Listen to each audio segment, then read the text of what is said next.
스테반의 강론, 설교, 어떻게 보면 변론, 뭐 이런 여러 가지 표현을 하는데 며칠 계속해서 살펴보잖아요. 오늘 말씀을 이렇게 쭉 읽어보면 어떤 느낌을 받으셨는지는 모르겠습니다만 좀 헷갈릴 수도 있는데 그냥 참 봅시다. 37절 보면 이스라엘 자손에 대하여 하나님이 너희 형제 가운데서 나와 같은 선지자를 세우리라 하던 자가 곧 모세라.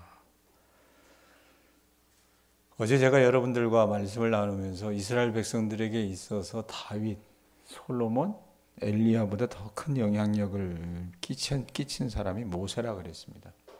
이 사람들은 여러분 죽어도 포기할 수 없었던 게 이 스데반 당대 유대인들에게서 죽어도 포기할 수 없었던 건 뭐냐면 건물로서의 예루살렘 성전.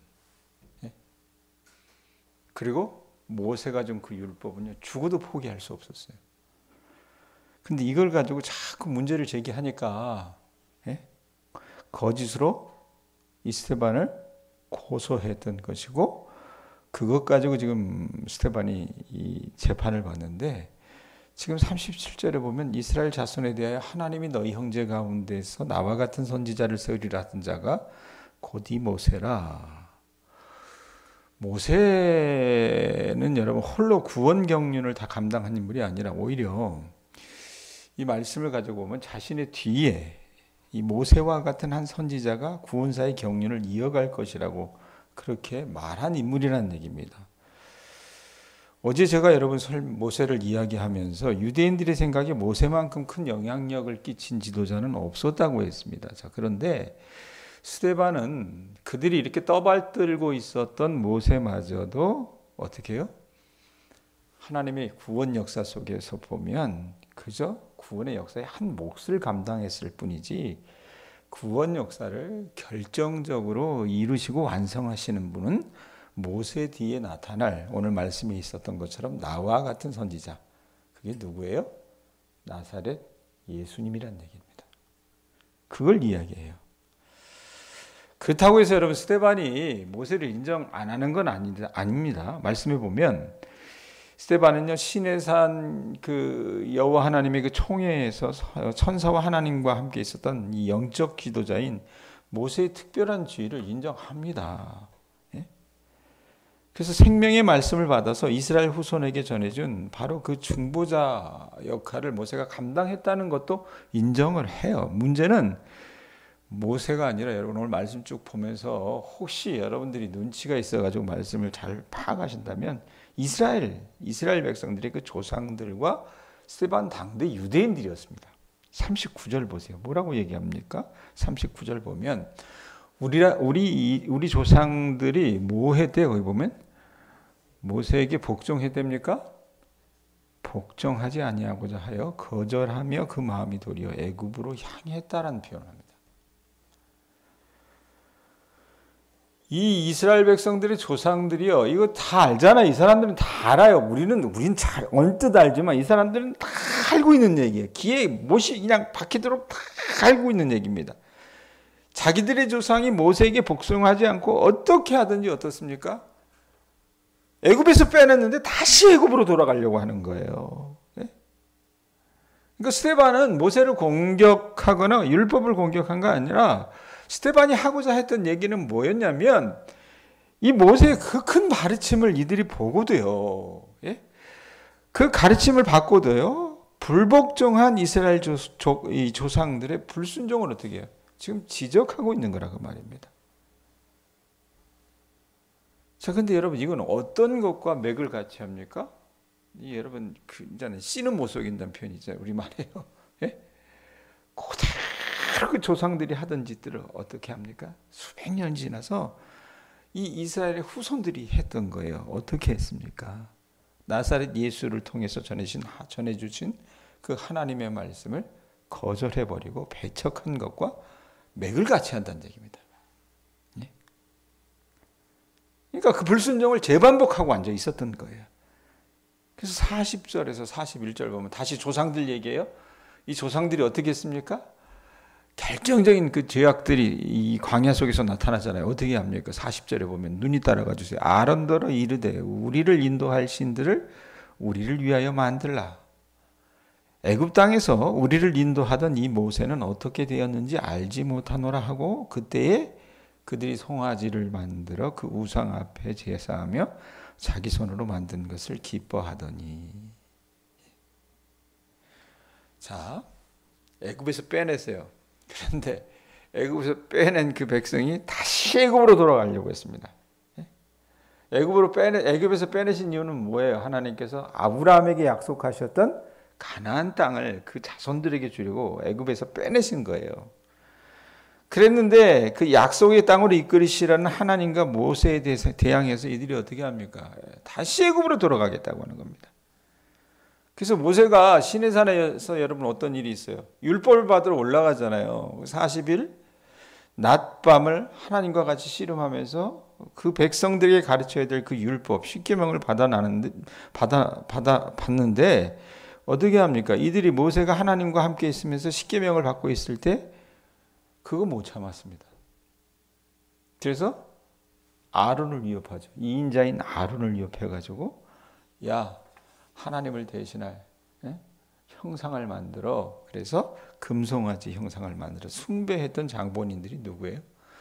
나사렛 예수를 십자가에 못 박아 죽인 그 이스라엘 백성들의 조상들이었다는 얘기입니다.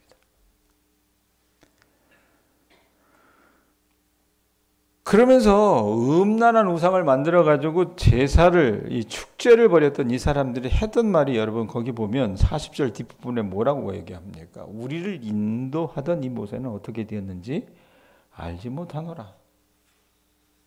불안하니까 답답해 죽겠으니까 어떻게 해요?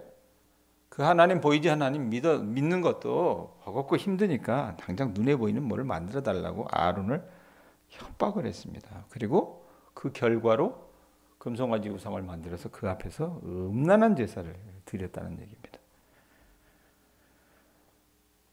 이게 여러분 어때요? 그 뒤로도 계속 반복이 됩니다. 반복이 돼가지고 이 우상 숭배의 습관은 이 사람들이 이제 가나안에서 나와가지고 애굽에서 나와가지고 광야 생활 40년 하고 이제 가나안으로 들어가는데 들어가서도 거기에 정착한 후에도 아주 그냥 고질병처럼 계속 뿌리가 내렸던 겁니다. 그래서 그게 42절부터 나와요. 42절 보세요. 뭐라고 얘기합니까? 하나님이 외면했대요. 왜 외면했습니까? 외면하신 이유가 있어요. 하나님이 외면한 게 아니라 그들이 하나님을 외면했던 것 같아요. 그래서 하나님이 외면할 수밖에 없었는데, 자, 그들의 작태를 보십시오. 하는 행태를 보십시오. 그들을 그 하늘의 군대 섬기는 일에 버려두셨으니. 기껏 한다는 게 뭐예요? 하늘의 일월 성신, 해와 달과 별들을 어떻게 해요? 섬기는 일을 했습니다. 그런데 이것은 선지자의 책에 기록된 바 이래놓고 아모스 5장 25절에서 27절의 말씀이 나와요. 선지자의 책에 기록된 바, 그래서 거기 보면 이스라엘 집이여 너희가 광야에서 40년간 희생과 제물을 내게 드린 일이 있었느냐라고 물어요. 하나님이 아모스를 통해서. 이 말은 뭐예요? 있었다는 얘기예요? 백군사님? 없었다는 얘기입니다. 예? 그래서 기껏 한다는 게 여러분 뭐였어요? 이 사람들이 40년 동안 하나님 앞에서 희생제물을 드린 일이 없었을 뿐만 아니라 가나안에 정착해서도 했던 게 뭡니까? 43절 보세요. 아주 극악한 장면이에요.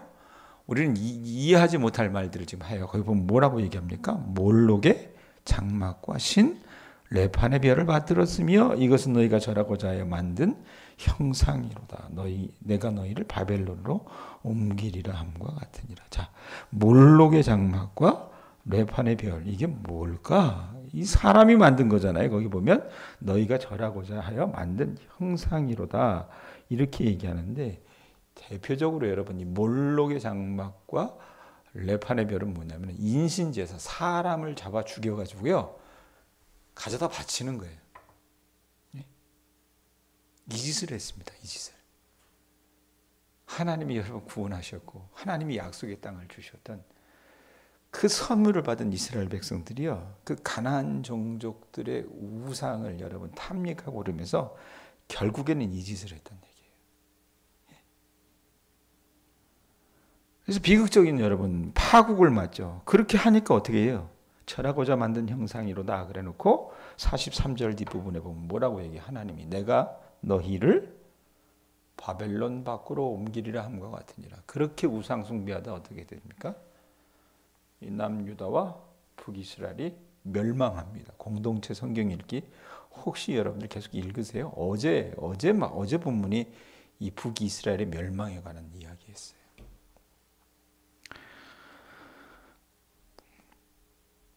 자, 그러면서 이제 44절부터 보면은 이제 그 증거의 장막, 성막에 관한 이야기가 이어지는데, 광야에서 44절, 45절 보세요. 우리 조상들에게 증거의 장막이 있었으니 이것은 모세에게 말씀하시니가 명하사 그가 본 그 양식대로 만들게 하신 것이라. 그리고 45절에 우리 조상들이 그것을 받아 하나님이 그들 앞에서 쫓아내신 이방인의 땅을 점령할 때 여호수아와 함께 가지고 들어가서 다윗 때까지 이르니라.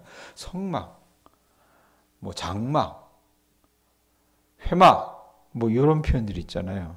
그 증거의 장막. 이거 이제 하나님께서 광야에서 그 백성들과 함께 계실 때부터 어떻게 해요? 그걸 어떻게 만들어야 될지 가르쳐 주셨잖아요. 그래서 모세의 이 증거의 장막은 모세가 만든 광야의 성막을 이야기하는데, 이 성막은 말씀에 의하면 어떻습니까? 가나안 정복 후에 여호수아와 함께 어떻게 해요?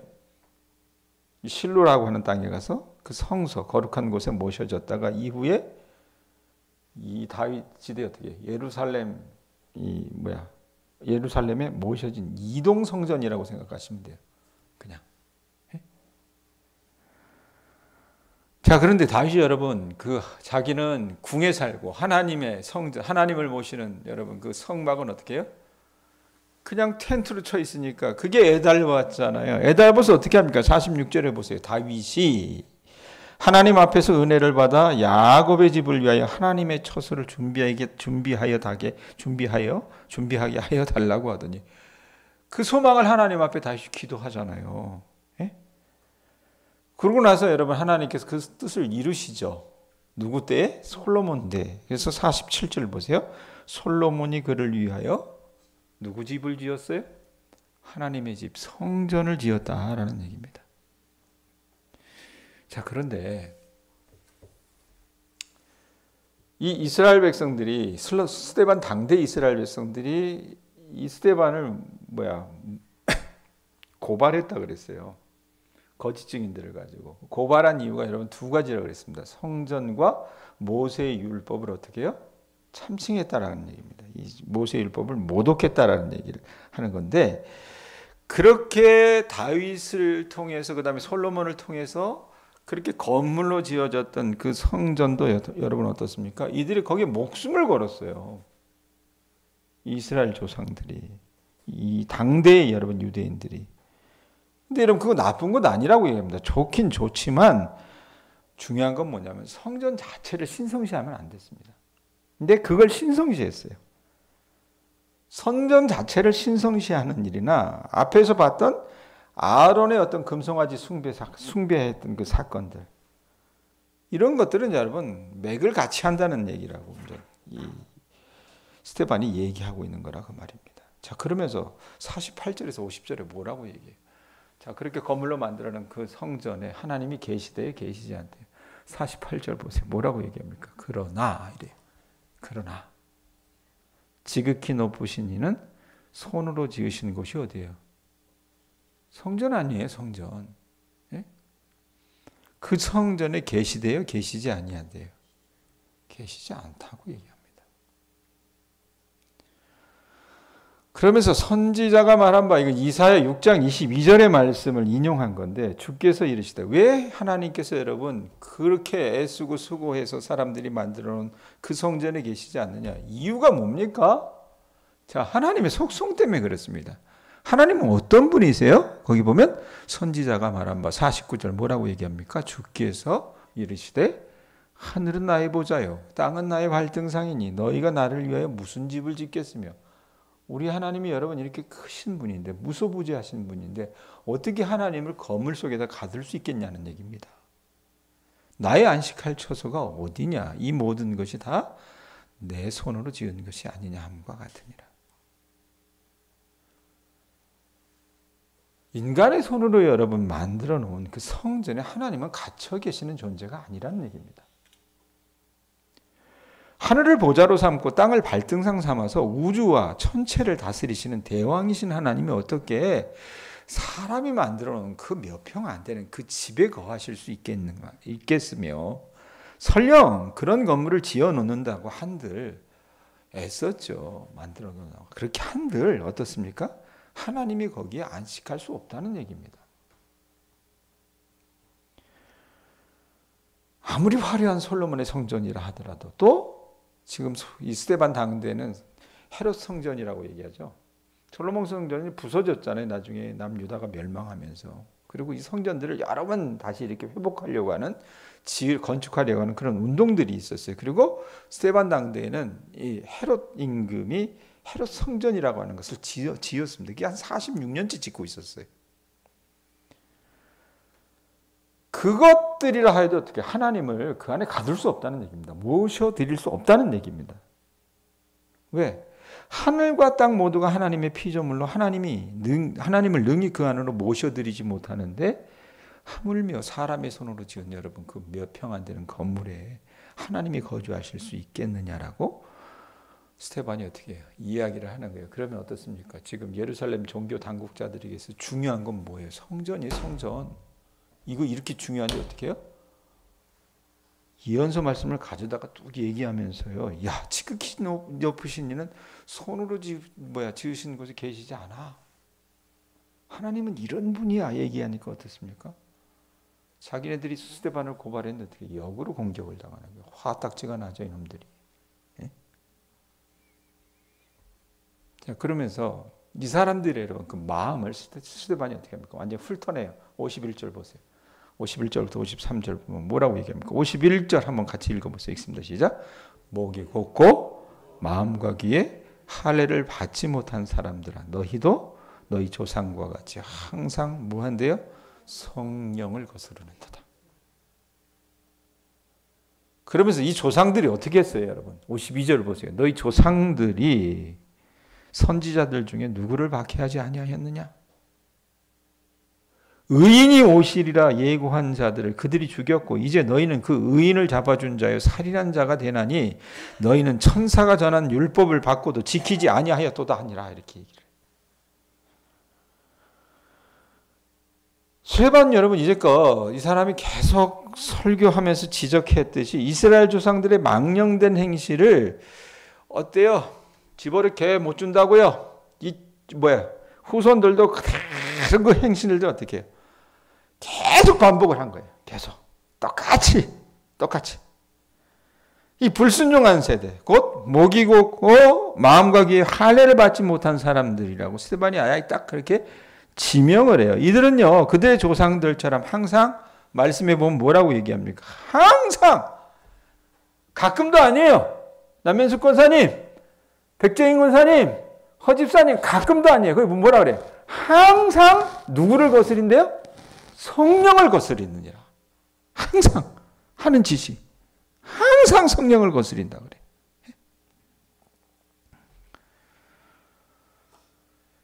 여러분, 이 사람들이 그래서 어떻게 합니까? 한 의인, 그게 누구예요? 메시아 예수님이잖아요. 예? 그 예수님의 도래, 예수님이 오실 것을 예언한 그 선지자들을 구약의 시대부터 어떻게 합니까? 부단히 잡아 죽였어요. 핍박하고. 예? 이 반역의 세대라 그 말입니다. 결국은 이들이 여러분 이제는 어떻습니까? 그 후손까지도 했던 게 뭐예요? 아주 그냥 절정 클라이막스로 딱 올라가가지고 그 오리라고 하는 그 예수님조차도 십자가에 못 박아 죽인 세대가 됐다라는 얘기입니다.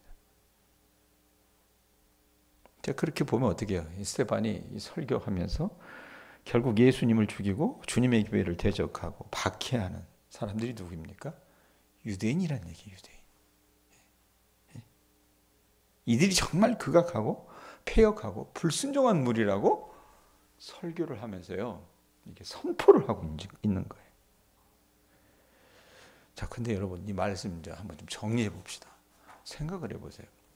모세 시대 이스라엘 백성들이 백권사님, 남면숙 권사님, 하나님이 일하는 걸 못 봤어요? 우리보다도 어떻게 보면 더 많이 봤잖아요. 안 그래요? 홍해가 갈라지는 것을 봤어요. 10가지 재앙으로 애굽 사람들이 섬겼던 그 신들이 처참하게 패배하는 걸 눈으로 봤어요. 안 그렇습니까? 광야 40년을 지나면서는요, 하나님이 그들을 어떻게 먹이고 입히시는지를 다 눈으로 봤어요. 안 그렇습니까? 머리카락 하나도 상하지 않게 하는 그 하나님을 여러분, 이 이스라엘 백성들의 선조들은 다 봤어요. 그럼 스데반 당대 사람들은 그걸 못 봤는가? 봤잖아요. 예수님 통해서요. 예수님 3년의 공생애 동안 우리가 마가복음을 통해서 보지 않았습니까? 왕으로서 오신 그 메시아의 모습을 봤다는 얘기입니다. 귀신을 쫓아내고요. 고질병에 걸려있는 사람들을 고쳐내고요. 보리떡 5개와 물고기 2마리로 수천 명의 사람들을 먹이시는 것들을 보고 갈릴리 호수를 잔잔케 하시는 것들을 보고 다 봤어요. 그럼 우리보다 어떻게 해요? 더 경험이 많습니다. 체험이 많습니다.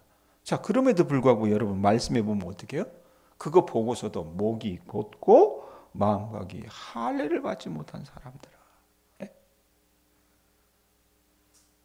그래서 하는 짓이 뭐예요? 항상 성령을 거스리고 그 결과로서 예수님을 못 박아 죽인 거예요. 53절에 있는 것처럼 천사가 전한 율법을 받고도 지키지 아니하였도다. 그걸 보면서도 왜 이렇게 이 사람들이 완악할까? 왜 이렇게 이 사람들이 목이 곧고 마음과 귀 할례를 받지 못할까? 이유가 뭘까? 이거 어떻게 적용할까? 생각하다가 제가 좋아하는 시인 중에 하나가 박노해 시라고 하는 그 분이 있는데 그분이 자기 시 숨고르기라고 하는 그 시에서 이런 그 글을 썼어요. 뭐라고 썼냐면 사람은 사랑하면 보인다. 아는 만큼 보이는 것이 아니라 사랑하는 만큼 보이는 것이다. 이스라엘 백성들은 여러분 하나님의 율법에 대해서 알았어요. 하나님이 어떻게 그들 가운데 역사하시고 일하셨는지 그들이 여러분 그렇게 목매고 그들이 붙잡고 있었던 모세오경 그 토라 율법 중에 여러분 율법이라는 그 토라 그 말씀을 붙잡고 여러분 그들이 다 알았어요. 알긴 안 하는데 뭐냐면 사랑하지 않았던 겁니다. 그러면서 이 박노해 씨 시를 가지고 어떤 작가가 이런 말을 해요. 아는 만큼 보인다라고 하는 말을 자주 하곤 합니다. 모르고 보는 것보다는 어느 정도 알고 봐야 잘 볼 수 있다는 뜻으로 사용합니다. 이건 여러분 믿음의 생활에서도 마찬가지죠. 그냥 모르고 여행을 가서 보는 것보다는 지식을 습득한 후에 보면 시야가 달라지고 이해 속도가 빨라지는 것이죠. 그리고 미술 작품이나 건축물을 대할 때도 아는 만큼 눈에 들어오며 음식을 먹을 때도 재료나 육수 등을 알고 먹을 때 맛이 달라지는 것이죠. 맞습니다. 틀린 말 아닙니다. 자, 그런데 이 사람이 이런 말 붙여요. 이 박노해 씨의 시, 그 몇 구절, 한 두 줄, 세 줄 되는 그 아는 만큼 보이는 것이 아니라 사랑하는 만큼 보인다는 말을 이렇게 주석을 답니다. 그런데 사람은 조금 다른 것 같습니다. 모든 사람은 계속 변하기 때문입니다. 내가 알던 사람이 어제까지의 모습이나 마음이 아닐 수도 있으며 그를 바라보던 내 마음과 시각이 변하기도 하기 때문에 알고 있다라는 생각이 덫으로 작용하여 더욱 오해할 수도 있기 때문입니다. 그래서 아는 만큼 보인다라는 말은 사람에게는 해당되는 것이 아닌 것 같습니다. 왜냐하면 자기 자신도 자신을 알 수 없는 상황과 마주할 수 있으니까요. 이스라엘 백성들의 조상들이 이러지 않았을까 싶어요. 하나님에 대해서 안다고 생각했죠. 누구보다 많이 경험했다고 생각했죠. 그런데 어떻게 해요? 그거 많이 보고서도요. 그 예수님의 이적들을 보고서도요. 어떻게 합니까? 이 모양 이 꼴로 했던 거예요. 그러면서 이런 얘기예요. 그래서 사람은 자주 바라보면서 공감대를 형성하고 이해하려고 노력해야 합니다. 그리고 누군가를 이해하고 알고 싶다면 그 사람을 좋아하고 사랑해야 합니다. 좋아하고 사랑하면 상대방의 모든 것이 온전히 이해할 수 있기 때문입니다. 그래서 사람은 사랑한 만큼 보인다라고 이야기하나 봅니다.